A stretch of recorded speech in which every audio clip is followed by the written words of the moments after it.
Hello mga guys, so ituturo ko po sa inyo kung paano maglinis at magpalit ng colostomy bag. So ito, gagamit tayo ng gloves, tigkabilang kamay. So ito na nga po, sinusot ko na. Ito na. Ayan na, ang tagal. Tagal masuot ah. Ito na, tapos na po.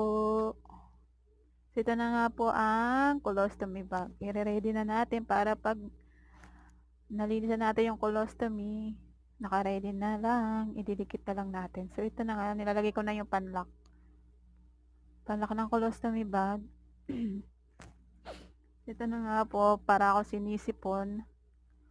Kasi malamig sa lugar na to.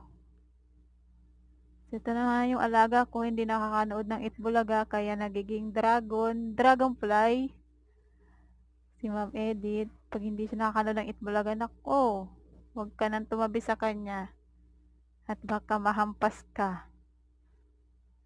Parang yung init ng ulo niya, kumukulong mainit na tubig. So ito na, tapos na natin ilagay yung lock na colostomy bag. So ito, gugupitin ko na po.